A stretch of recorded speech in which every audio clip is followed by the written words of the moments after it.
Well, tonight, the Santa Clarita Valley is virtually paralyzed by the earthquake. Folks in Santa Clarita, Newhall, Saugus, and Valencia suffered major damage. Our Luis Patino joining us live now from Saugus and updates us on the situation there. Luis? David, aside from the problems on the freeways in this area, it seems that the worst damage occurred here. This is the Greenbrier Mobile Home Estates in Saugus. Look at this.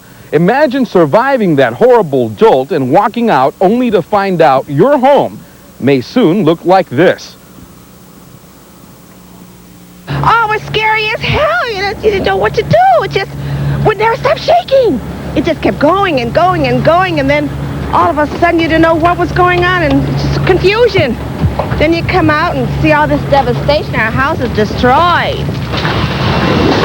Hey, you know what? Maybe the electrical should be shut off. This morning, residents scrambled to fight off the blaze. Garden hoses, their only equipment. In some cases, the faucets themselves had nothing to offer. No water. The fire ate up life savings, fancy mobile homes designed for retirement. Most of the residents here are 55 or older. 15 mobile homes were destroyed, but hardly anyone here was unaffected, as most trailers dropped off their foundations. Throughout the Santa Clarita Valley, others had different problems. Injuries, most minor, mounted.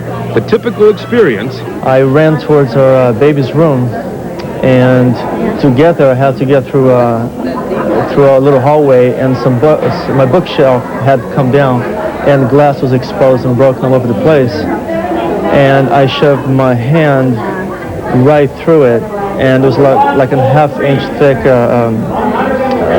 cut on it. This valley's only major hospital, Newhall Memorial, was packed.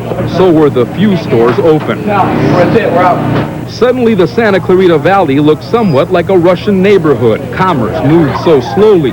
Most stores dealt with their own problems. Inside, many of the houses looked much the same. And as everyone tried to piece things back together, there were those aftershocks.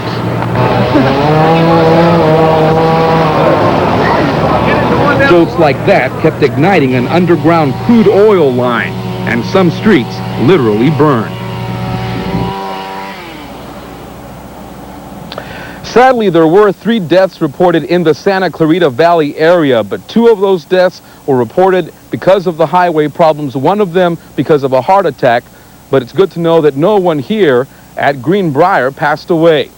Reporting live from Saugus, I'm Luis Patino. Back to you. Oh, we're so glad to hear what you just said, Luis. I don't know if you heard our Talk TV, but a woman by the name of Fiona was calling about her mother. She has not been able to get in touch with her. She stayed in the Greenbrier residences, and we told her that we had reported that everyone got out of there okay. So that is the case again, right? Yes, we've reported several times everybody is all right and everybody got away okay. However, it is important to tell them one more time that nobody was killed here. All right, that's right, Luis. Yeah, I'm sure she'll be happy to hear that. Thanks a lot, Luis. Good news for Fiona. Yeah, thank you.